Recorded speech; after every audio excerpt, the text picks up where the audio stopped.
I'm Judge Andrew Napolitano, and this is Freedom Watch. Is there any gold in Fort Knox? Now, the question sounds like a joke, sort of like the one about who's buried in Grant's tomb. But suddenly, it's a very serious question that's become a part of the major national financial reform debate.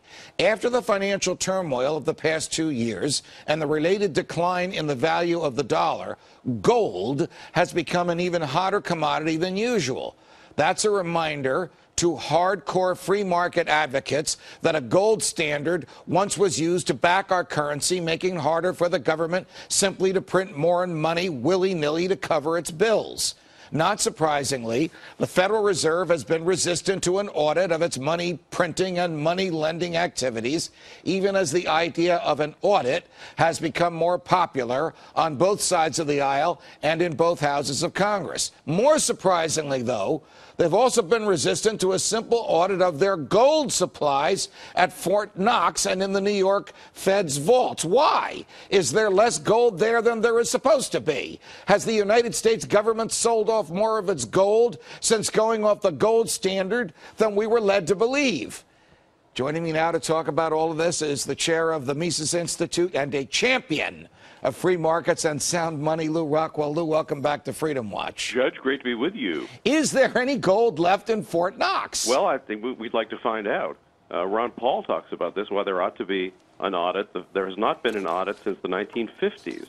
And we know that a vast amount of gold flowed out of the United States in the late 1960s and early 1970s under LBJ and Nixon because of all the inflation right at the end of the Bretton Woods system. So how much gold is there? We don't know. So Ron Paul says, how about an audit of the gold stock? What have they got? But they resist.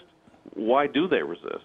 As you said, is the question. Right. Well, one could only speculate as to why they resist. Now, correct me if I'm wrong, but Congressman Paul's original piece of legislation, which we all know by its nomenclature, H.R. 1207, which was passed by the House of Representatives, would have provided for such an audit. But once it got watered down in the Senate, and the watered-down version is now on its way back to the House, it doesn't include that audit at all. It's basically reduced to just an audit of the banks that the Fed bailed out, not under TARP, but under the stimulus programs that preceded and succeeded TARP. So without some new legislation, we won't know if there's any gold left in Fort Knox, or if there is, who owns it. Well, and these are important issues, and I must say I tend to be a skeptic when it comes to the government in every sense. I tend to assume that everything they say is a lie. Now, everything they say is not a lie, but most of what they say is a lie.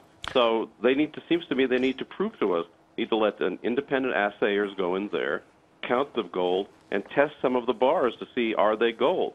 Same with the vaults of the New York Fed. Who owns the gold in the vaults of the New York Fed? Is it foreign governments? Is it the IMF? Is it the U.S. government? Is it the Fed itself? They stonewall on this as well, and I think we have the right, as Ron Paul certainly does, to know what the heck is the real story. In 1933, in an executive order, President Franklin Delano Roosevelt, on his own, made it illegal for private persons to own gold. About 2 weeks later, the Congress, kowtowing, enacted legislation that tracked the executive order and said, okay, the president's already done this. We will now make it really illegal for Americans to own gold. Eventually, that was changed. In 1973, President Nixon took us off the gold standard. Question. I want you to speculate, Lou. I want you to dream a little bit. What would life be like today had FDR and the Congress not made it illegal to own gold, and had President Nixon not taken us off the gold standard? Well, Judge, if we were still on a gold standard, and this is going to sound a little bit like science fiction, but this was the case all throughout American history, and indeed all throughout the history of the world under a gold standard, your money, your savings becomes more valuable each year. Even if you don't get a raise, your paycheck buys more.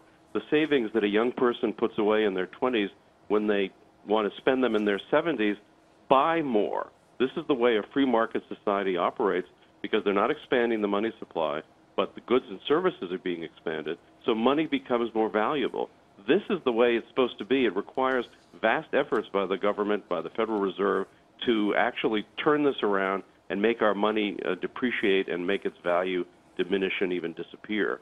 And so also, by the way, we'd have far more freedom, because a gold standard strictly restricts the government's ability to do a lot of the crazy unconstitutional stuff they do today. So they can only do it when they can print up the money. So a Democrat and a Democratic Congress, FDR and the Congress in 1933, and a Republican president on his own have succeeded in taking away freedom, opportunity, prosperity, and property for what? So that the government can print money to pay its bills. And these, by the way, you know, as you pointed out, these are acts by these two presidents that are the acts of a dictator. These are not anything the founding fathers envisioned. The president being able to confiscate everybody's money or change the monetary system of the whole country just by signing a piece of paper and issuing it like he's Caesar Augustus.